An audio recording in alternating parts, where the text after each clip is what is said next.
on.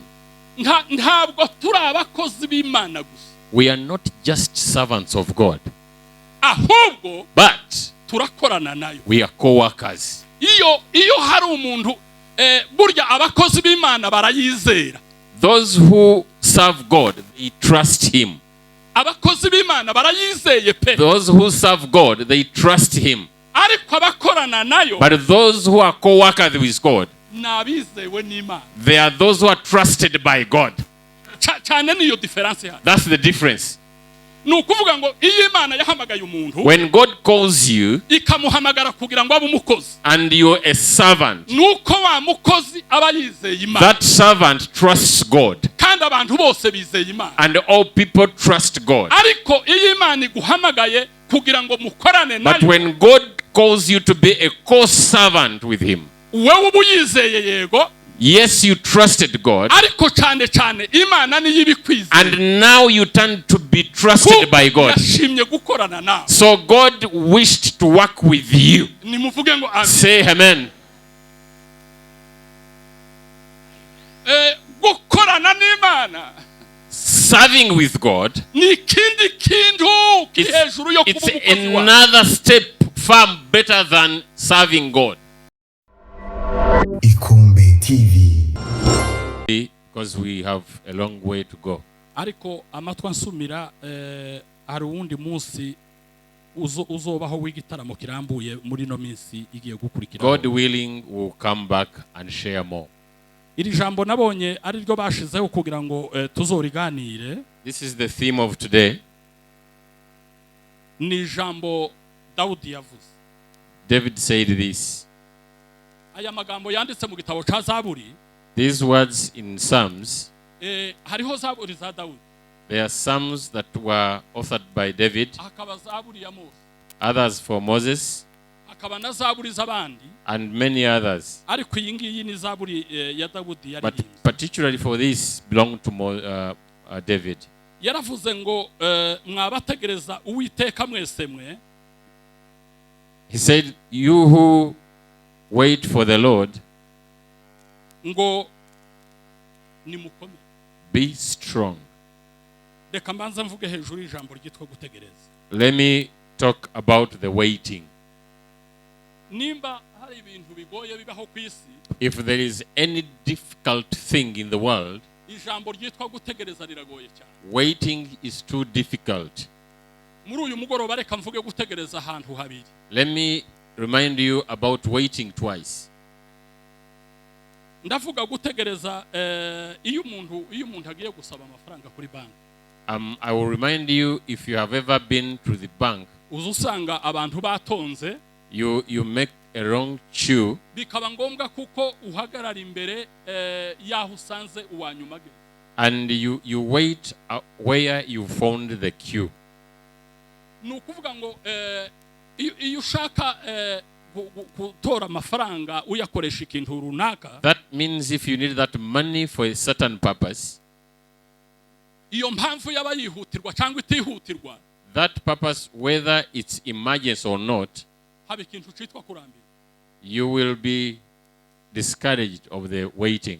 Kandi iyo muhagaze imbere ya gishe mwese, and when you're before the counter, birashoboka kuko abari imbere yawe baba baje gutora amafaranga make.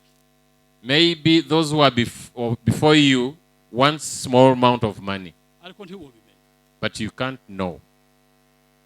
Kandi haba nubwo uza gutora amafaranga menshi, and you may come for a lump sum amount of money, ariko ugasanga utora make yari imbere yawe, or maybe someone who is taking few money is in front of you. haba naho banke yobimenye. Even the bank may know that. Yobwira wa wundi washitse mbere ngo genda twanza duhereze uriya wa menshi. Do you think the bank will tell the one who takes a number of money to come first? Wa wundi utora make ya kandi, the one who takes small, haba naho yomenya kuko wowe uri inyuma uza gutora miliyoni ni miliyoni. even if he knows that he wants some billions behind him, ngo avuga ati wowe utora menshi n'ubundi njewe yari ntayo, genda utore ndatora. he cannot let you go fast. Hazaba ikintu cyitwa gutegereza. There is a period to wait. Mu rugendo rwo kuja mu ijuru, in this journey to heaven, turategereje. we wait. umuririmbyi yararirimbye aravuga ngo ntegereje kandi nihanganye. One sang and said, I'm patiently waiting kuzosobanukirwa zose. To get to know everything. Ubu ngubu hazaba ikintu kiba. There is something that happens. Mu byukuri ntumenye impamvu icatumye ki. And you don't understand why it has happened. Ariko uku gutegereza dutegereje Kristo nitwamara kumugera imbere. But the waiting, we are waiting for Jesus. When we get to closer to him, tuzosobanukirwa zose. We'll get to know everything. Uko ni ugutegereza kwa mbere. That's the first waiting. Hari ugutegereza kwa kabiri. Secondly, iyo abantu bagiye kwa muganga, when you go to the any health center, in the pain that you went for in the health center, you all make queues. Whoever came first is served first. When you come last, then you served last. And another place that is convincing to wait, it's a health center. Why is it difficult to wait?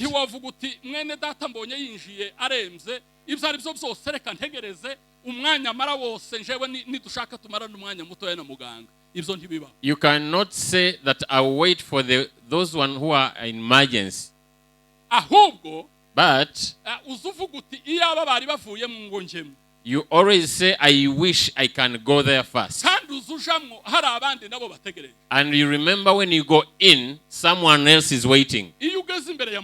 So when you before the doctor, you cannot remind the doctor that a line is long. So doctor, quickly serve me. You always impatient to wait, but when you before the doctor,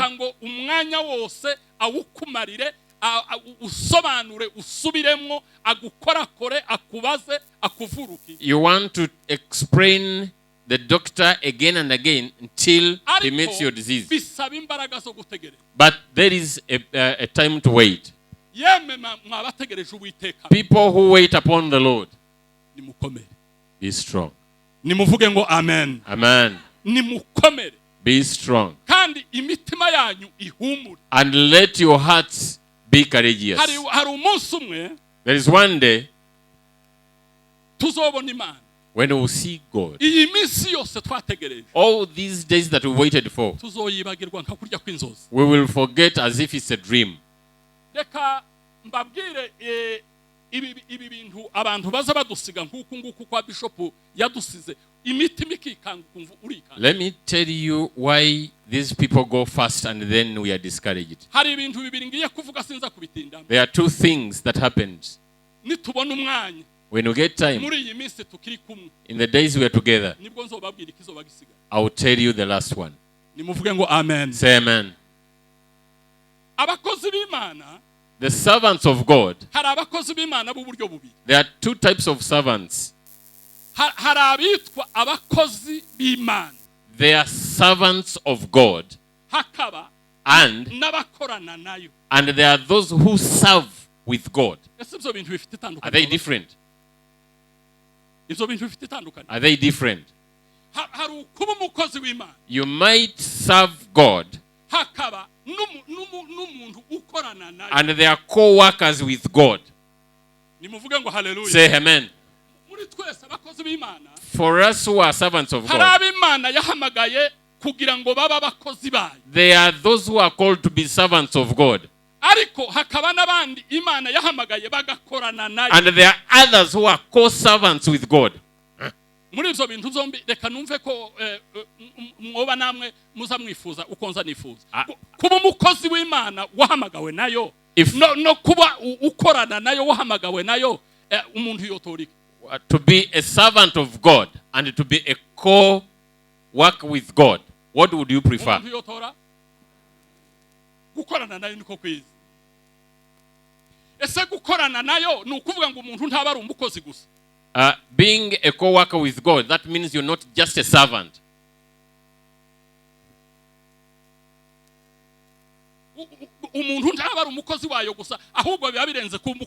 You're beyond a servant, now you're a partner with God. muri kano kanya mumbabarire mvuge iki kintu gusa turangize bakurikiza imihango isigaye. In this moment, let me explain this. Ibindi tuzobivuga Imana niduha. Then we'll share more when time comes on. Ntabwo turi abakozi b'Imana gusa. We are not just servants of God. Ahubwo but turakorana nayo. We are co-workers. Iyo hari umuntu burya abakozi b'Imana barayizera. Those who serve God, they trust him. Abakozi b'Imana barayizeye pe. Those who serve God, they trust him. Ariko abakorana nayo, but those who are co-workers with God, nabizewe n'Imana. They are those who are trusted by God. Cyane niyo difference ya. That's the difference. Nukuvuga ngo iyo Imana yahamagaye umuntu, when God calls you ikamuhamagara kugira ngo abe umukozi, and you're a servant, nuko wa mukozi aba yizeye Imana. That servant trusts God. Kandi abantu bose bizeye Imana. And all people trust God. Ariko iyo Imana iguhamagaye kugira ngo mukorane nayo, but when God calls you to be a co-servant with him, wewe ubu yizeye yego, yes, you trusted God. Ariko cyane cyane Imana niyo ibikwizeye. And now you turn to be trusted by God. Yashimye gukorana nawe. So God wished to work with you. Nimuvuge ngo amen. Say amen. Gukorana n'Imana, serving with God, it's another step far better than serving God.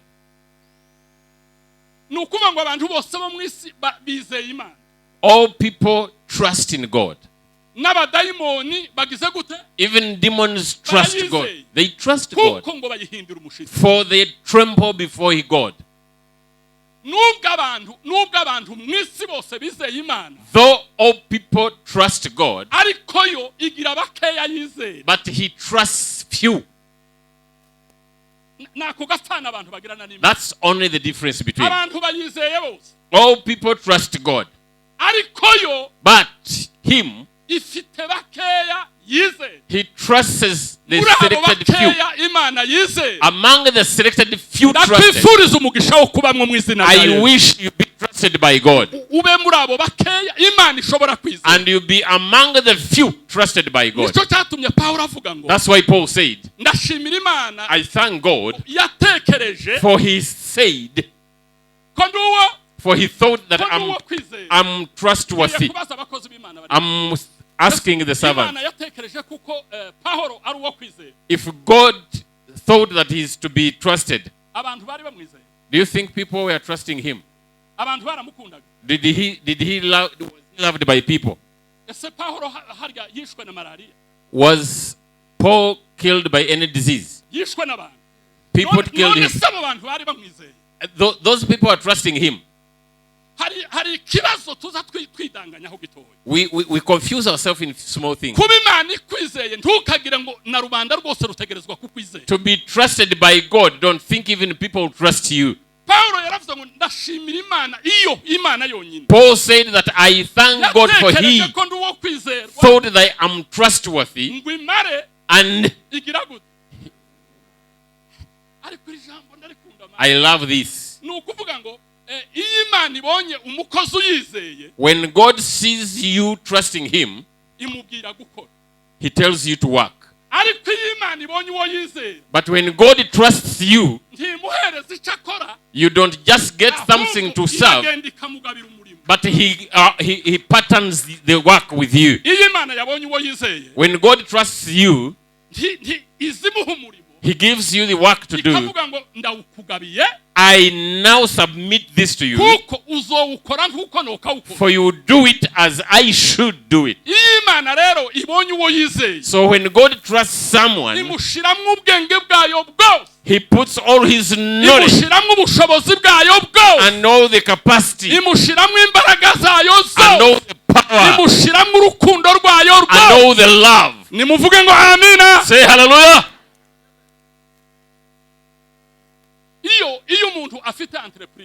When you have an entrepreneurship,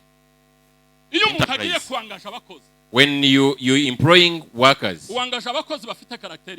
which workers do you employ? The one who are qualified.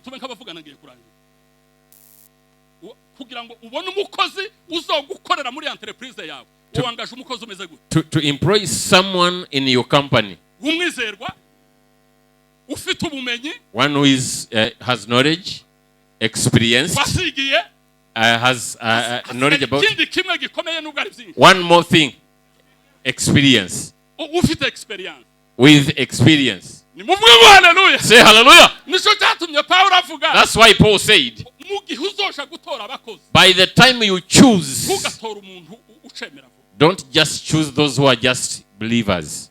uzi gituma yavuze kwa kundi Do you know why so? uwombaza utese mubemeye vuba ntashobora kubamwa abakozi Don't you may say those who have just believed, can they serve? nta experience. He has no experience, has never fought any battle yet. Imana ihabwe May icyubahiro. God be praised. Imana iweze umugisha. May God praise. Zambwira uyu mugabo ngo iyo bizoshoboka ngo abe nkapunguza ku cyongereza ampeza. Hallelujah. Hallelujah. Iyi Imana ibonye uwo yizera When God trusts you, imushiramo ububasha bwayo bwose. He puts His authority in you. Kandi Imana ivuze ngo irakwizeye. And when God trusts you, Abantu bakwizeye ni sawa. when people trust you, it's okay. Ariko ubonye kuko afite ikintu gituma atakwizeye. But if someone trusts you not, Biramuraba mugani w'abarundi. it's upon him. Ariko chazima wa wundi waguhamagaye agize gute? But Akwizeye. if God who called you is trusting you, Hari abakozi tureberaho icitegererezo. there are people who are examples to us.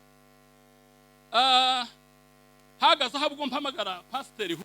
I could sometimes call Bishop Huri bankumpereza ijambo muri no minsi riri ku mutima wawe cyane. and I say, can you share with me a word that is steering you? Hari igitabo yakundaga kumpamwa amagambo. He could give me some words from a certain book.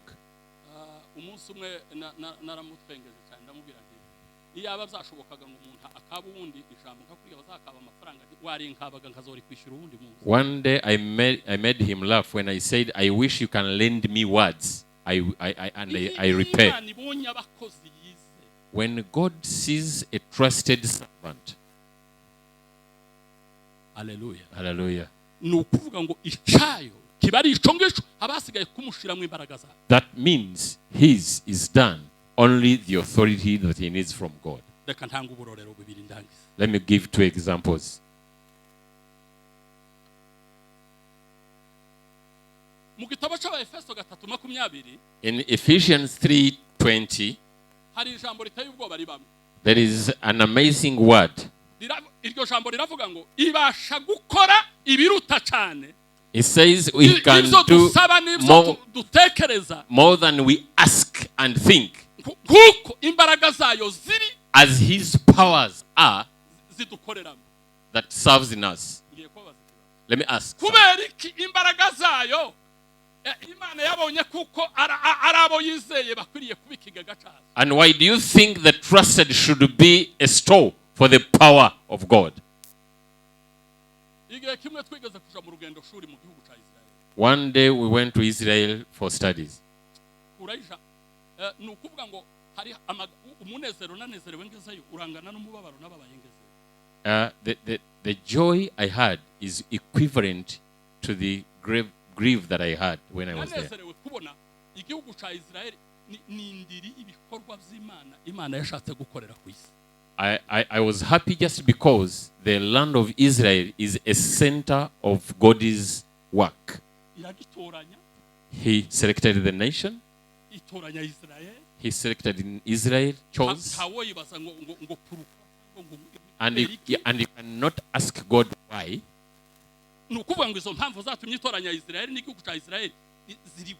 The reason as in why he chose Israel is in God himself. Never ask why.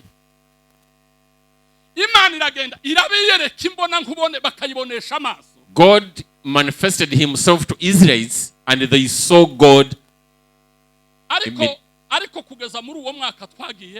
Till when I was there, hari umupasiteri twaganiriye uba mu gisagara cya Yerusalemu ni umupasiteri w'abakristo bizeye Kristo nkuko tumwizeye. Is a pastor that leads a church like this one in Israel. Aratubwira ati abakristo muri iki gihugu cya Israel ni bakeya cyane yatubwiye n'umubari wabo. He said believers in this nation are very few. We even know the number. ese ntibizeye Yesu We said, don't they trust in Jesus? ati Yesu avuga kuko ari umuhanuzi ariko ntibazi kuko ari we Masiya wahanuwe. They say he's a prophet, but they don't know that he's Messiah that we are waiting for. iryo jambo ryo ryarambabaza. That one made me kuko Kristo yaje mube ariko abe ntibamumenye. For Christ came in his, but they did not identify him. ariko ngo abamumenye bose But those who knew yabahaye him ubushobozi bwo kwitwa were abana given the b'Imana. authority to be children of kubera God. ko Imana izishaka ngo tube igicumbi cy'imbaraga zayo. Why do you think that God wants us to be the belongings of his? tuza tube igicumbi cy'imbaraga zayo iyo yatwizeye. We are a center of his power when we are trusted by God. Imana ihabwe icyubahiro. May God be ni praised. byiza kwizerwa n'Imana. It's good to be trusted by God. hari umugabo witwa Mose. One called Moses. Imana yaramwizeye. God trusted him. iramwizera. He trusted him. ngo Imana iramubwira ngo ni wowe nizeye genda uhurire ubwoko bwa Israel. And he said that I trust you. Go and deliver my children from Egypt to Israel, to Canaan. Mose abwira Imana arayibwira ati wabuze ubutumwa. Moses said, no, you don't know that I'm powerless. sinzi kuvuga. I don't know to speak. Simfite ubushobozi. Neither do I have authority. niba ushaka ubutumwa If you want someone to send, genda ubwire mwene mama Aaron go and send my brother Aaron. ati azavuga akemeza abantu He is good in speech kandi arabishoboye. and he's able. Imana iramubwira God said, windangira Aaron nije wamuremye nanje nije wakuremye. don't tell me Aaron, for I created him and you. ni wowe nizeye. So I trust you than Aaron. Imana iragenda yize You go and tell your brother, abone kubibwira Farao. and then he will tell them what you have told him. ariko sinzovugana na Aaron. But I will not talk to Aaron. ni wowe natoranye. I have chosen you. Imana ihabwe icyubahiro. Praise God. bageze iriya mu nzira. When they reached afar, Imana iravuga ngo nagutoranyije wese n'amaboko n'amaguru. I chose you from legs to head. ngo abwira abantu ngo nimugende muje kurwana ngo nanje ngiye ku musozi gutakira Imana. You go and fight, then I'll call upon God on the mountain. Mose ntabwo yavuze amajambo menshi. Moses did not say many words. ngo ikiwa Musa alipopandisha mikono. As Moses was raising his hands, Israeli walishinda. Israelites were defeated. Yaruhaya yamanura. And when his hands were tired, Abisiraheli bakanezerwa. then they would be defeated. hari udutabo twa commentaire tuvuga ngo bahuri na Baroni ngo bagerageje nabo kuyaduza. Some commentaries say that Aaron and who tried to raise their hands, ariko ngo bayaduza abasirikare bakamuhabwa ati nimureke turashize. but it could not make any difference. Imana iravuga ngo ahubwo mushiga amaboko ya Mose. God advised them to support Moses' hands. izo mbaraga mwebwe muhaye mukoresha kandi ntarazibonye. Such a powers that you're using, yet I did not choose you. nimugende mufashe Go unize. and support the one I chose. Aroni ahagarara afata ukuboko kumwe. Aaron supported one hand, Huri afata ukundi. and Hur supported another hand, ngo amaboko ya Mose. so that Moses' hand could be supported. Imana ikorera no mu maboko ye. God used even his hands. nimuvuge ngo haleluya. Say hallelujah. wowe udafite ubundi bucyoza baza abantu. You may not be a well ariko speaker, cyazima Imana yakwizeye. but once you're trusted by God, Mose aragenda acumura ku Mana. Moses sinned against God. ngeze ku cyatumye mvuga Mose. This is why I talked about Moses. Imana ngo yabwiye Mose ngo genda ubwire ririya buye rizana amazi mu. God told Moses, you go and tell the stone, abantu bati bring water and you drink. kubita ruriya rutare turapfuye ni. And people advised him to beat twice or thrice. Imana iravuga ngo ubwo wumviye abantu ukagendera kuri pressure y'abantu jewe nakubwira ukanga tuzogera mu gihugu. For you've listened to the pressure of people and you do not go by my instructions, then you'll be punished. Bantu b'Imana iri jambo ryari garambereye igisebe. Brethren, this is a burden to me. Zanibuka kuko igihe kimwe nigeze kubwira Imana ndayibwira ni ukuteye. I once asked God, is this your way? Umuruho Mose yarushe. How Moses got tired. ibikorwa Mose yakoze. What Moses did. ariko yakoshe ikintu kimwe. And when he ukananirwa kumubabarira kandi uri umunyembabazi. and he forgot to forgive him, nkarira nkihanagura. then I would cry, and ico kintu numva kinteye ubwoba mu mutima pasi. I felt that I'm not comfortable with that one. kavuga nti ubwo Imana itobabarira umuntu akantu gatoya yarakoze byinshi. If God could not forgive someone for a certain small thing, Ibi bintu biragoye. I said this is difficult. Ariko tugiye muri Israel. But when we went to Israel, turagenda ngo tumare gushika. when we reached, tuzamuka umusozi witwa Tabora. we went on the mountain of Tabor. Ni umusozi uri hagati y'Abazeburoni n'Abaneftali. It's a mountain between Zebulun and Naphtalians. Iyo uri hejuru uzubona igice kinini cy'igihugu cya Israel. When you're on its top peak, you see almost the big part of Israel. Twahazamutse nko mu isaa 3 za mu gatondo. We went there at almost 9 in the morning. Nari narasenze nzimurira Imana ndatikura amajambo menshi iranihore. I had prayed and cried to God and kept quiet. Ariko naranezerewe ico gitondo. But I was surprised that morning. Mu gatopu When I was on its peak, bahubatse ikanisa ariko ririmo atatu. there is a church 3 in 1. Baratubwira bati ahangaha ni hahandi Yesu yazamukanye na Petero na Yakobo na Yohana. This is where Jesus was with Peter, Joseph and John. Noneho ubwiza bwamumanukira Petero akavuga ngo iyaba byari bishobotse ngo nubaka inzu yawe ni ya Mose ni ya Eli. And that's where Peter said, I wish we could make a tabernacle for 3 for us here. Kandi nyine nayo makanisa ko aratazuma ni ishengero rya Eliya ni ishengero rya Mose ni ishengero rya. And they named upon their names Moses, James, and so they taught us until umugide wacu yari wo mu muryango wa Rubeni. Our guide was from Reuben's tribe. Aratubwira ati nimba mushaka gusenga ni musenge. He said, if you want to pray, you pray. Nzanibuka kuko napfukamye. I remember that I knelt down. Igihe mfukamye. As I was doing so, ntabwo numvishijwe mu matwi yanjye. I did not hear any voice. Ariko numvise ikintu kivugiye mu mutima. But I felt something in my heart. Natangiye gukorera Imana mu mwaka wa 81. I served God since 81. Kugeza kuri uyu munsi ndashimira Imana kuko Imana ikiri kumwe nanjye. To date, God is still with me. Pastor yateye akavesi kamwe ngo aho twagendaniye. One sang and said, I have never seen you forsaking someone. Reka dukomere Imana amashe kuri iryo jambo. Let's clap for one. Nimba hari umuntu woshinja Imana kuko aho bagendaniye yaguhemukiye. If you can accuse God that has forsaken you somewhere, uzaba abakozi b'Imana babazimana. You come and tell to the servants. Ariko Imana itarahemutse kuva kuri Adamu kugeza ubu. But the one who have not forsaken Moses to death, ni wewe yokwigiraho guhemuka. Can he forsake you? Imana ihabwe icyubahiro. Praise God. Igihe mfukamye, as I knelt down, jewe kuvaho namenye Imana. Since I got to know God, numvise ijwi ry'Imana gatatu. I heard God 3 times, the voice. Ikavuga nku ngahindukira ngakebaguzwa kireka ndebe ikintu kivuze. A really voice that sounds and I turn to see who is speaking to me. Ni gatatu. It's 3 times. Ubundi norota nk'abandi. I only get dreams. I only read the word of God.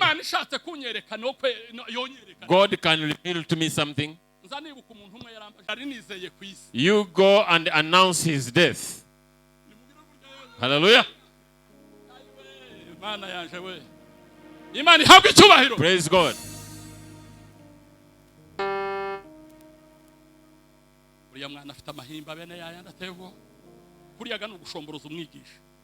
Mwamubonye ugatangiye gushomboroza reka ndangize. Let me conclude.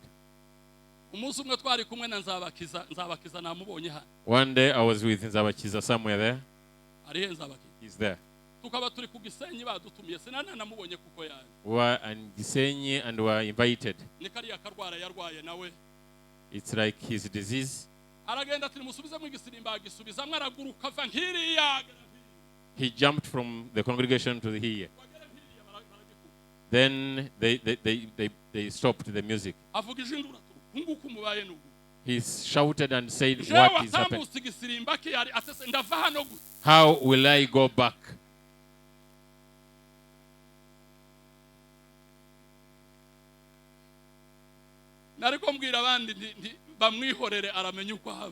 So I said he will take care of himself.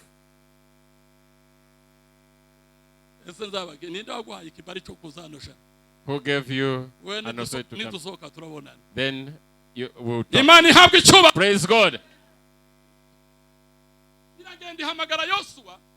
God called Joshua ngutumye kubika Mose ariko nta matora ngutumye. You go and declare his death, but I'm not talking about elections. Uyu munsi wewe Yosu. From today on, Joshua, haguruka usubirire uyu mugabo. go and repress him. Yosu yashizwe n'amatora. Was he elected? Imani habwe icyubahiro. Praise God. Uzi pastor we none umuntu yosha kubika umuntu ukomeye nka Mose namara kumubika nka mavuga ngo Imana yambwiye ngo nije umusubira. Can someone go and declare someone's death who is strong, and you say, then I was his servant and now I'm the president on his behalf?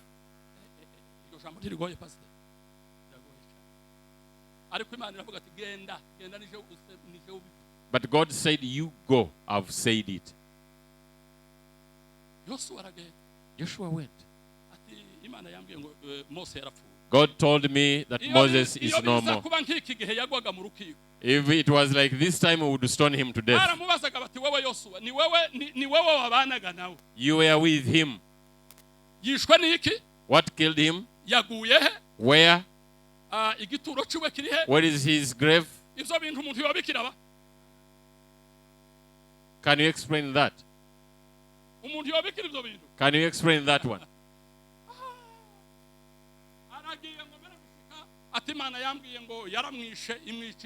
God said he killed him.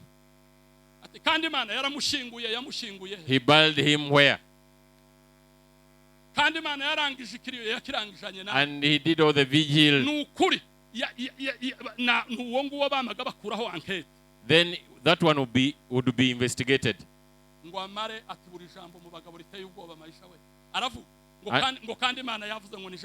And he declared that I am his successor.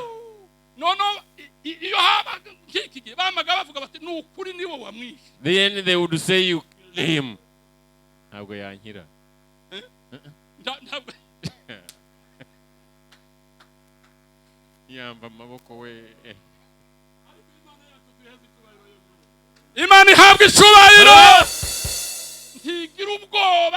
He is not confused. What he said, he confirms it. He said, I will not forsake you. Hallelujah. Hallelujah.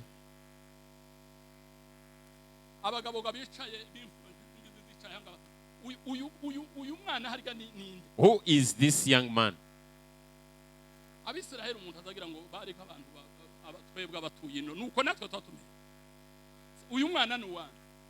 To whose family is he from?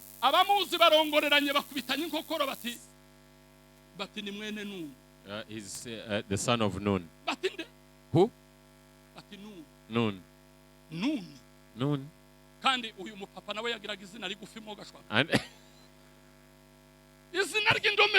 And he had only a short name and similar letters. They would see him. Say hallelujah. Hallelujah. Just consider your calling. Many are not called. Those who are from Lena are not called. But God chose to call those who are weak. Hallelujah.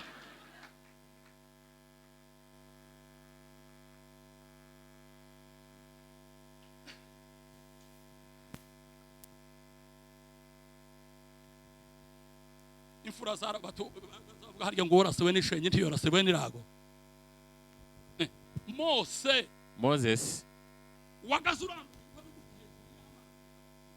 who would stretch his rod will this young boy lead us? Brethren, let me stop here. I wanted to say the one who are called by God, trusted by him. You take care of them.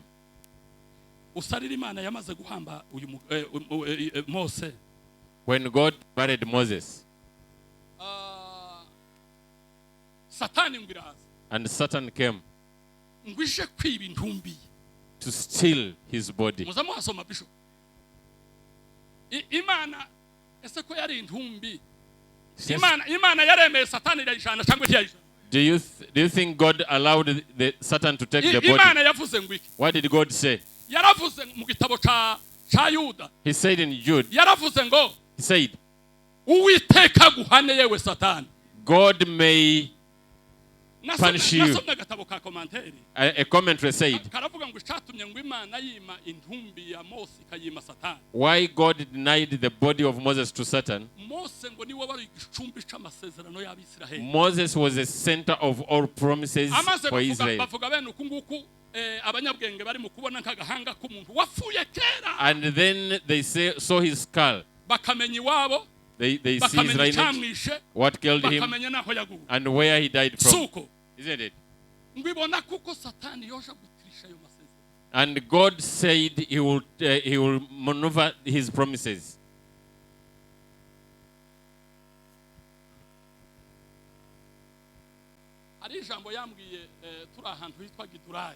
He told me something when we were in Gidrai. We were in the house, two of us.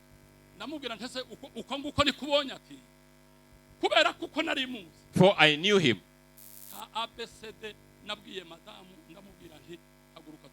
I didn't add any ABCD. I said, my wife, let's go. When I reached, I called him and I said, here I am. He said, you be blessed, for you did not take it as my words. And I said I had seen them. I will see them. We have promises of God. Those who have promises of God are the one God chose. Daniel Huri. We will meet his undying body. And we rejoice than we did. Be strong. You who wait upon the Lord, be strong. And be courageous. God is with you. Receive the word of God.